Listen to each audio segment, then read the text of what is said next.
Bet on Bears fans, another edition of the Chicago Bears podcast coming your way. Pat the designer, Courtney Cronin here at Hallis Hall, where everything is kind of feeling good right now. Bears on a 3-game win streak. Dennis Allen kind of downplaying the New Orleans storyline. He literally was like, please stop asking me this question. It felt like at a certain point.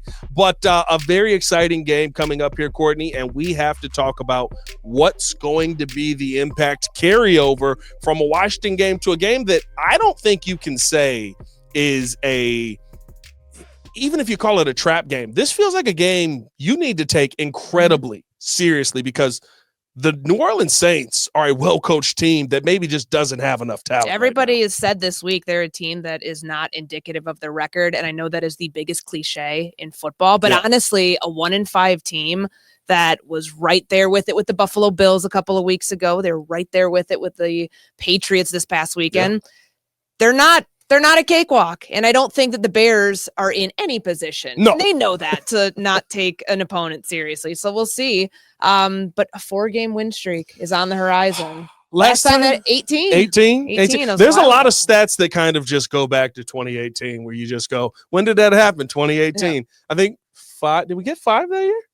Might have been. I think we got 5 that year. I don't think we got 6. I think 6 goes back to 10. But hey, all that and more in today's episode of the Chicago Bears podcast. Hit that like button, subscribe to the page. As always, man, today's episode brought to you by Underdog. Make picks, win money. All right, let's jump into the show here a little bit, Courtney, because I think that, I would say, and maybe tell me if this is too much of a hot take, I would almost say this is a more important game than now Washington that you have won, because this is the games where there's a couple of 50-50 games every year. There's a couple games you're not supposed to win that you find a way to win. And then there's the games you absolutely should come out of with the win. And that's how you build your playoff chances there. Right now, I believe the Bears have a 31% chance to make the playoff.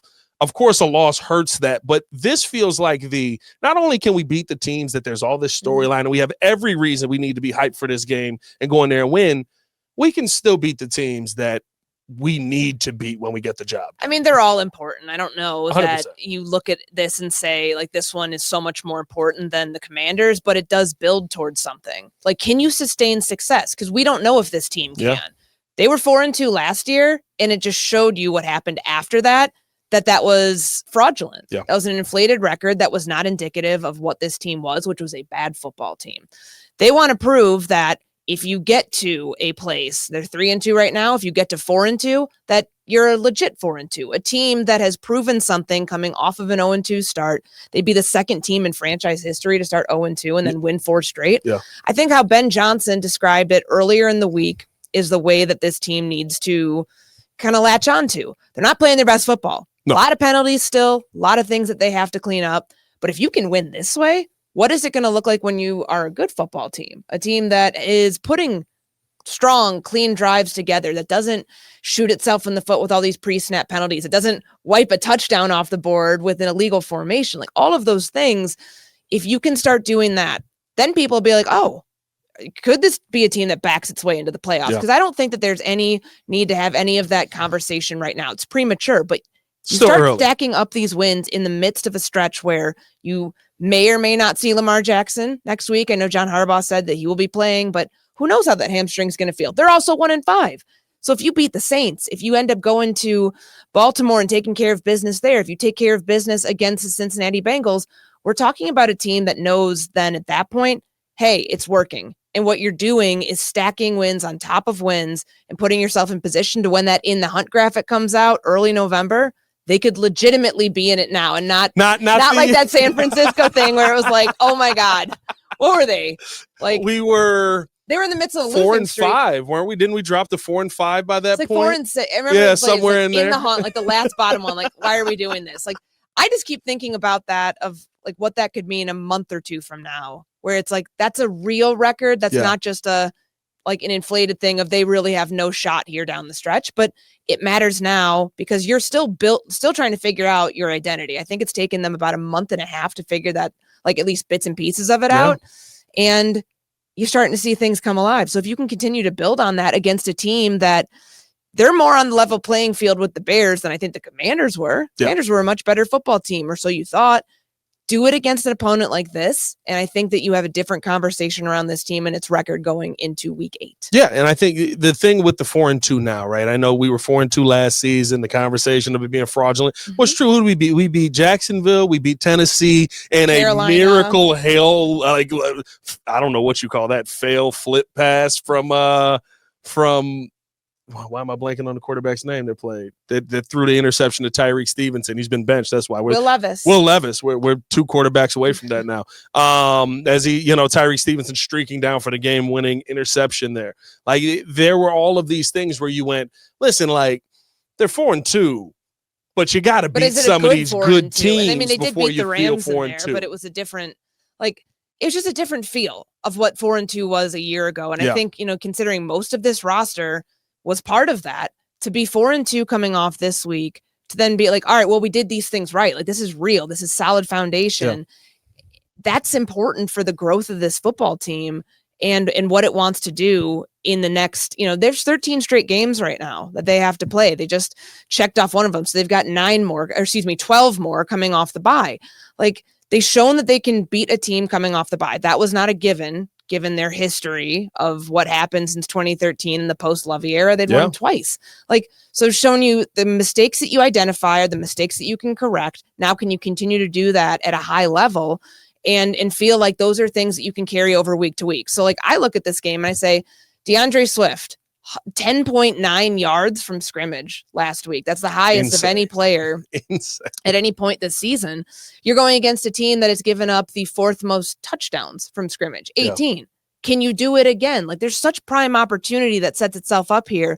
So these guys aren't one-hit wonders in certain categories. And I think that that's the way that you have to look at it if you're the Bears, more than just, hey, there's all these games remaining. What can you do in this one to show, like, a streak here of being able to sustain certain things, sustaining the run defense, sustaining the run, like, period. That's the biggest one for me. For sure. I think it's those sorts of things that lead into the big picture of where this Bears team will be when we look at them truly like that halfway point, week 8. When you look at some of the injuries that this Bears team has had, we saw the injury report come out yesterday. I didn't see, and maybe somebody else did, I didn't see Grady Jarrett out there today. He's somebody who's been a concern, but we heard Ben Johnson say there's some players that cannot go through the practice rigors throughout the week and get out there and be able to play. If we don't see Grady Jarrett at some point this week, do you think there's still a good chance that he'll be able to get out on the field? Because maybe this is just hey, get as much rest as you can and get that knee healthy. I think for a veteran player like that who, he's had this knee injury for a while now, it was no-go last week. And I think it was kind of that feel that you got around, being in the locker room, hearing guys talk, all of that it was like maybe another week and he can at least test it.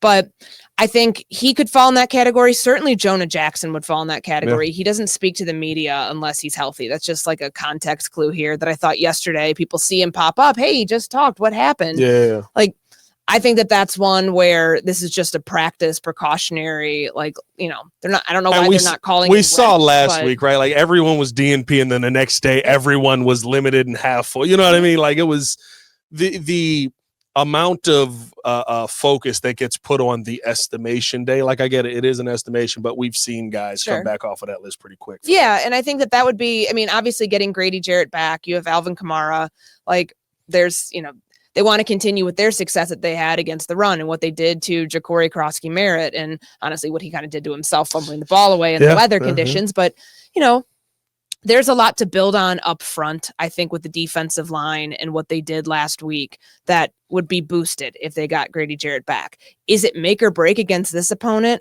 I would say no, but it would be a nice trend in the right direction that when you do go to Baltimore the following week, if you are facing Lamar Jackson, that you have one of your better defensive linemen there. And maybe it's an under talked about story or it doesn't come in, Dennis Allen being from there, he knows this Saints team pretty much in and out. I don't think there's anyone really new on that team that is making a massive impact on that defense 100%.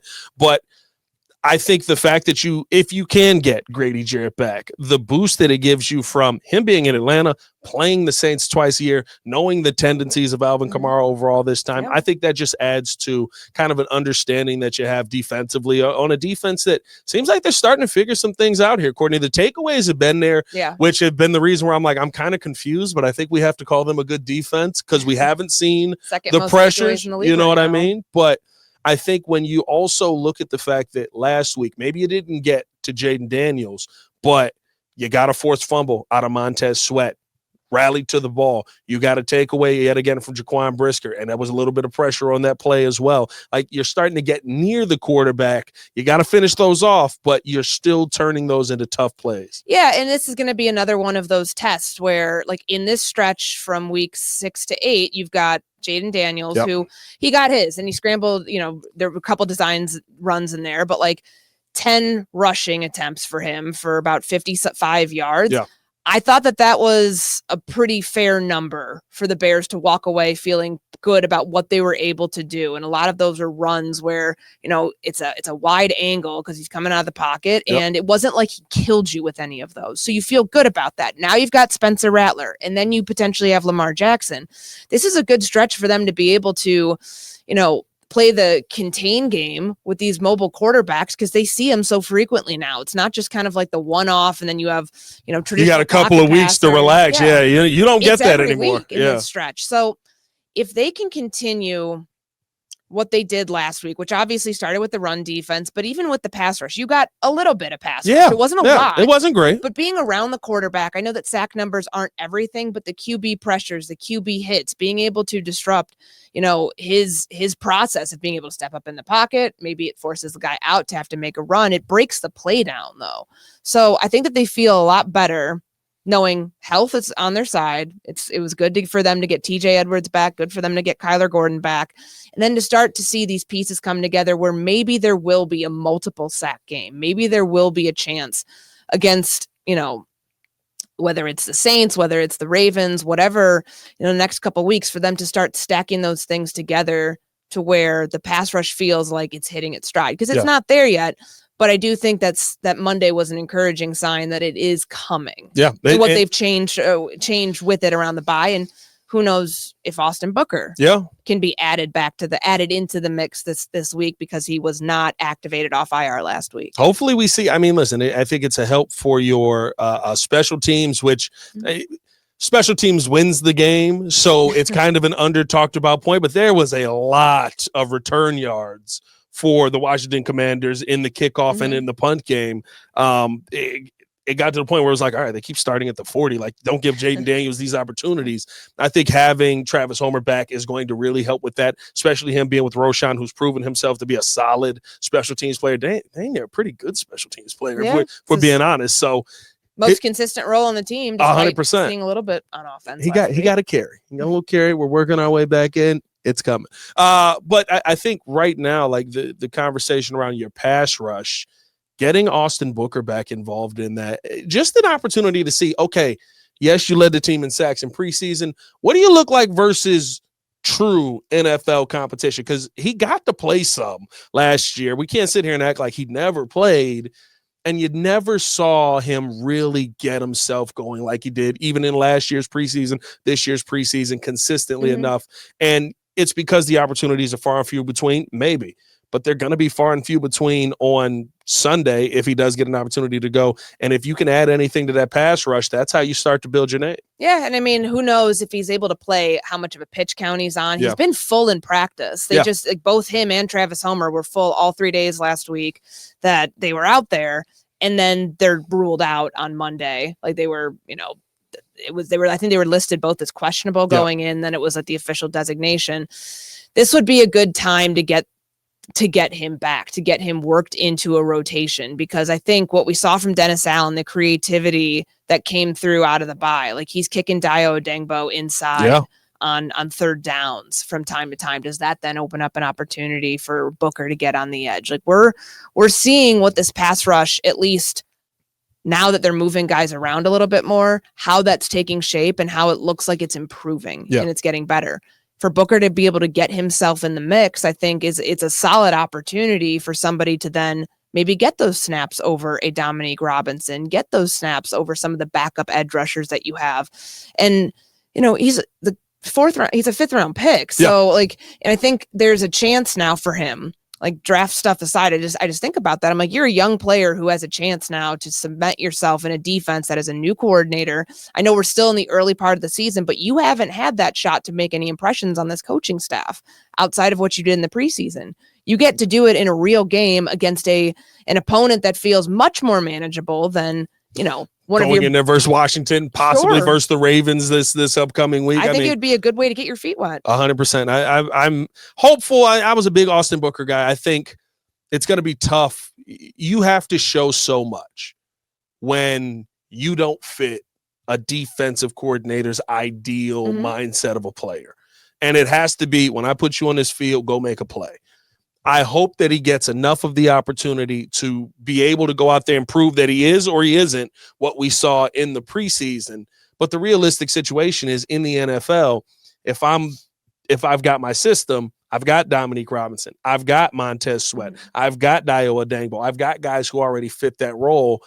And you started to see it come together. Adding to it wouldn't be bad, but I just wonder if he's going to get enough of an opportunity to show that out there with that pass rush. Hopefully we see this defense stand out. I want to talk about the offense a little bit as well here, Courtney. But before we do that, we do got a nice little beginning of a parlay that we're putting together here for the show. Chicago Bears podcast brought to you by Underdog Fantasy. Little Underdog Fantasy parlay, if you will.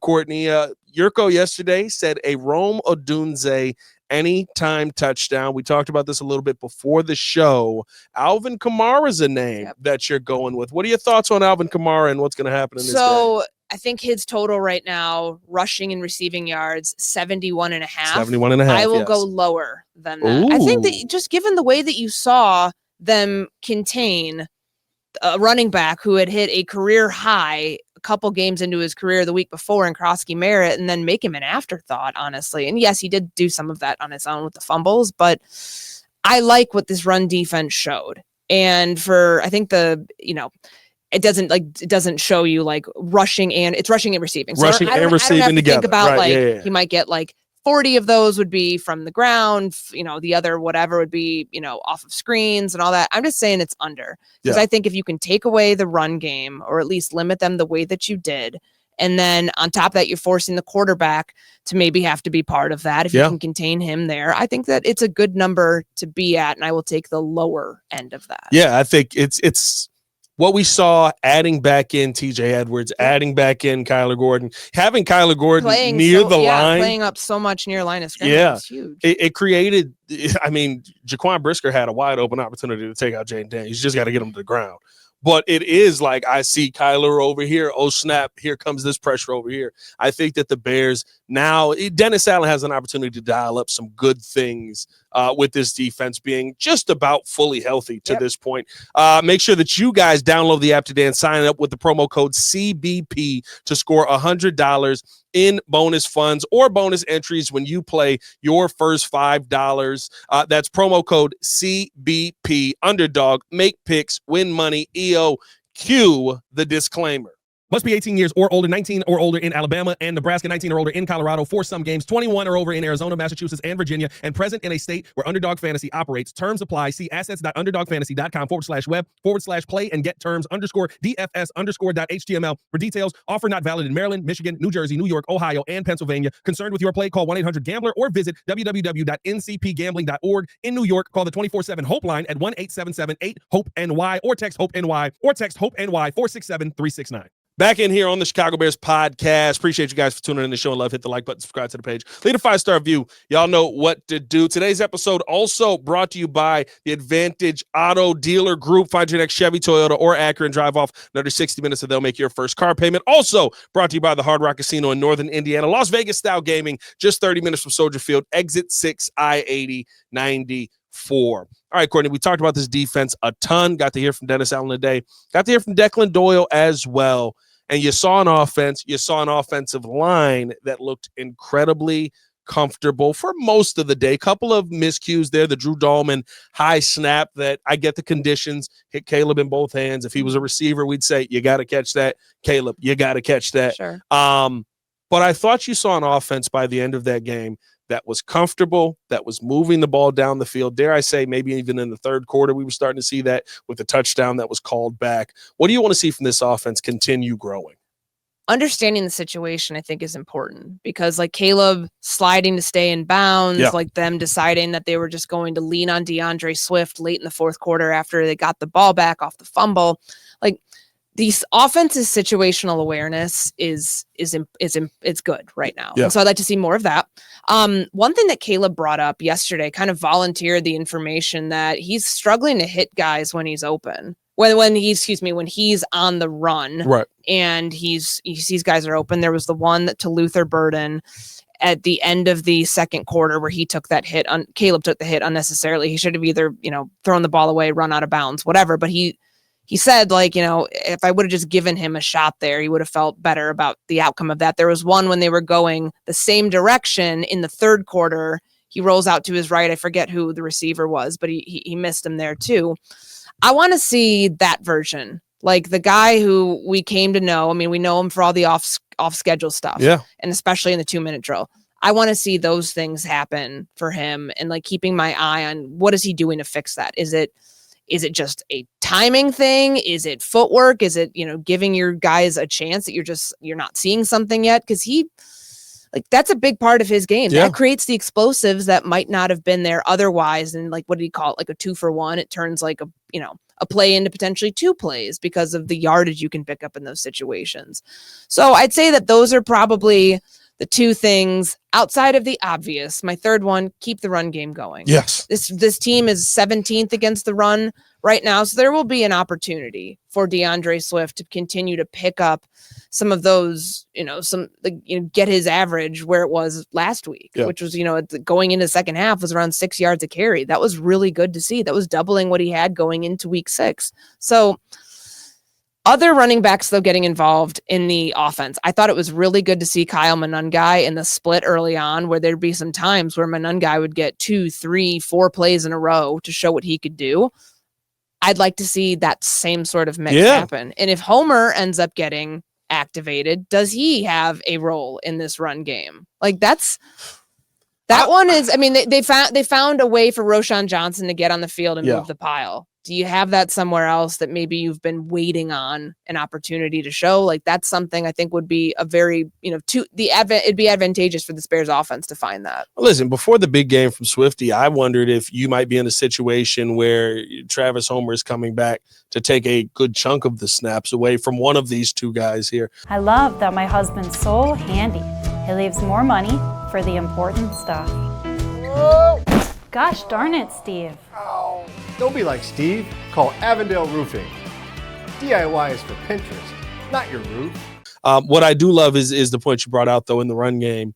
You can kind of see, and it's slow played. It's not fully there yet. Mm-hmm. But I thought in the game, remember, I texted you coming out of halftime. I'm like, where's Swift? Like, I thought we'd missed an injury because we hadn't seen Kyle Monangai for 4 plays. And so, like, it's a rhythm thing. When you saw him get out there like that, it reminded me of what we've seen in Detroit at times. Dare I say, even what we've seen with Bucky Irving and Rachaad White down in Tampa Bay, where it's not we're swapping guys in and out. It is, this is your drive. Mm-hmm.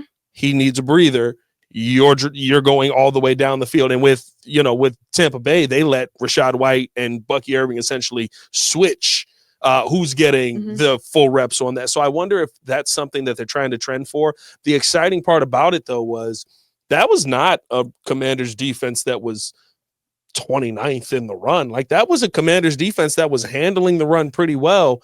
And you saw the offensive line getting great push, and you saw Kyle Monangai and DeAndre Swift hitting the hole with aggression. I thought that was probably – Monangai's been that way in his limited carries, but I thought seeing that from Swift, I thought that was the most aggressive game we've seen him play in a Bears jersey. Yeah, and he's doing it in both ways. Like, the 4 yard, they needed 4 yards in that third down, and he took it 55. Like, the catch and run, like, this is what they kept saying, get him in space. Yeah. Like, that's why they love DeAndre Swift. More of that. more of the ability to make guys miss. And obviously that was a well-executed play for DJ Moore to push Marshawn Lattimore into the guy, Quan Martin, who was supposed to tackle Swift. But it shows you how elusive he can be too. Like you make somebody miss a tackle, whether it's them missing it on their own or you forcing them to miss it. And then he can do something like that. So I think the ground game, obviously with DeAndre Swift, and also getting him more involved too, catching passes out of the backfield. I thought that was an element of this game that was missing. And we didn't see it much the first 4 games of the season. Getting Swift in that role, and maybe even seeing some more of that from Monangai too, I think would be to the benefit of Caleb Williams. Because remember, he probably is without DJ Moore this weekend. Yeah, more than likely. One more player that you don't have out there. Does that mean that Rome's going to be doubled all the time? Could this be an opportunity then for you to really lean on your run game, since you saw it started to work? And the offensive line, like that, like the amount of positive praise that has come out for that group, and seeing Theo Benedette, like I thought Ben put it perfectly, because that's how I thought. The fact that we're not talking about him in the game, the fact that he's not sticking out, means that he's doing a good job. I saw him one time. He got bull rushed over. My first thought, Courtney, I literally said the penalty was insane. But either way, they threw the flag. It is what it is. But I saw him one time. He got bull rushed. Caleb got rid of the ball. Like in your worst moment, probably on the field, your quarterback stepped up and made a play, and it was a completion that nobody paid attention to your worst moment. My biggest thing was just don't go in the media and tell everybody that you got bull rushed over. Let's just keep it that way. But I thought Theo played exceptionally well. I thought the interior of the offensive line felt comfortable finally. Like we haven't seen them play that good, Courtney. No, that was to have, was it Kinlaw and Deron Payne? Yeah. Like they handled the double teams. They handled, putting that stuff together, the communication up front of knowing who's on who and being able to keep those guys off of Caleb Williams. Yeah. Like it was important too. And I mean, it opened up some holes for DeAndre Swift when he had 9 stacked boxes last week. That's a big part of the fact that he was able to produce more than when they had a numbers advantage up front is a direct reflection on the offensive line. And hopefully we see that continue. Please, God, let that continue. We need that to continue. One weapon that I think, and we kind of talked about this ahead of time, but like one weapon that I think is going to be something we've seen underutilized for Caleb Williams this week is going to be his use of his legs. This is a Saints team that has really given up some numbers to quarterbacks that are mobile. Yeah. And I mean, he hasn't had anything above 58 yards rushing since the Vikings game. Yeah. I know the stat line says -2 rushing yards this past week, but he obviously scored the 1 rushing touchdown. And, that was a play that he wasn't sure he was going to be able to make it in the end zone. But the trust and the belief in Ben Johnson of putting him in that situation, I thought was something you can replicate. This is a good chance, though, to do some damage with your legs, whether these are designed runs, whether they're telling Caleb, hey, like test it out, get out there and scramble if you don't see anything, not instead of like almost kind of like opposite of, hey, hang in the pocket, don't bail after you go through your second progression. But it's a good chance because like Kyler Murray was a quarterback that got some on this defense as well. Drake May last week, that was a close game, but he was able to utilize his legs a bit. I think it's a good opportunity for Caleb in this offense to put him and kind of consider him a part of the rushing plan this week. Yeah, 100%. I mean, I think the game with Jackson Dart, it cracks me up because like, as you see it, you're like, there's no way that he's this good. And even Broncos defensive players are like, there's no way that he's this good. We'll see if he's that good this week. Listen, there's a very big difference in a guy who I believe Jackson Dart runs a 4.6 than Caleb Williams, who's a little closer to 4.4. He's a 4.5 range, but a little closer there. Like the speed that he should be able to put on display and being able to use his legs when those plays do break down. And we saw those moments versus the Commanders. We saw some good coverage. The Saints have played some really good football at times and have broken around maybe in some of the worst case situations to the reason they're 1-5. But I said it at the beginning of this. This is a team that is a well-coached football team, Courtney. And if you give them the opportunity, they will come in here and beat you. Yeah, and I think that they've been so close. Like, again, I keep thinking back to that Buffalo game, and had it not been for that botched Philly special that they pulled, that was out, weird. That was a weird call there. Like, that they were double digit. It was like 14-point underdogs there. And that game obviously was not indicative of what the spread was going in. Like, they are a better football team right now than their record shows. And usually that's such an excuse, but it's true. So you can't take an opponent like that lightly, especially when they've shown you that they can stay right there in it. So this could be another tight game for the Bears. I certainly do not project that the Bears are going to win by 30, as much as Caleb keeps saying we'd love to do that instead of these 1-point games that come down to the final play. But winning ugly still counts as winning. Yep. And the fact that you've shown you've done it, can do it in 2 games in a row. And winning, like, on the final play. Yeah. Like, you had like, it went up to like the 11th hour for this team. And to be able to be that sharp in the final moment, I think is a good sign for the buy-in and being able to sustain the roller coaster that was the second half, and being down by, being up by 13 and then being down by 8 and then being able to pull off that win based on a mistake your opponent made, not something that you caused, but being able to capitalize on 100%. That. And that's what it is. Like, seeing the other team make mistakes and seeing the Bears be able to capitalize, not something we're used to seeing here in Chicago enough. And it's good to see that it feels like it's a team that's starting to figure out those moments. And the Commanders game was eerily similar. Did it not rain last year as well when we played the Commanders? Wasn't there a random? It was a nice day. It was a really nice day. Okay. And that was a 425 game. I thought like on the Duggernaut handoff there was some rain or something like that, but maybe not. I'll take it. But no, it got creepy similar. Like, it's kind of a bizarro, like, reverse world. I guess it's just going to be the way that these games go whenever they play, that you can expect them to go full tilt between the Commanders and the Bears. Little bloodbath. I'm here for it. Hey, man, we appreciate you guys for tuning in and showing love. Courtney, what's your prediction for this game? So what would I be, 3 in a row if I picked? You would be 3 in a row. Oh, I don't know if I've had a streak like that. We'll see how I can maintain a level of success. I'll pick the Bears to win. I'm going to say it is 29-27. Oh, real close game. My palpitations. I've been succeeding in picking by 2. You have. Like, I was off by 1 because I said 25-23 last week. So I'm gonna keep my trend going. Don't get you know what? I'm gonna go with I'm gonna keep it. I'm gonna go 3. I'm gonna go with a 27-24 Bears win here in Soldier Field. Probably gonna be Jake Moody again, I would assume. Seems like it, just with Cairo Santos being DNP on what day is it? It was Wednesday was the estimation, and then obviously we don't know as of yet today, but I didn't see him out there. So I mean, and like it's a good problem to have for right now, where you can tell him, don't rush back right now with a thigh injury. It flared up on Sunday. Obviously, he couldn't go on Monday. You have somebody who's coming off a pretty dominant performance, and they're confident that he had, like, it wasn't like he just got here too. Like, he had a couple weeks. He was here a couple of weeks. He had a couple weeks to figure it out and figure out the timing with Scott Daly and with Torrey Taylor. Like, the operation should be, I don't think you should expect any drop off, is what I'm saying. If Jake Moody has to go, and that looks like he will. And hopefully he's able to go out there and bring us a field goal win. We'll see what ends up happening. Not at the last second, though. Give me like 4 minutes, and then the defense just dominates. We kneel it out. We're all happy. Appreciate you guys for tuning in and showing love. As always, for Courtney Cronin, this your boy, Pat the Designer, back at it again. Y'all stay safe out there, Chicago. Bear down. One love. Peace.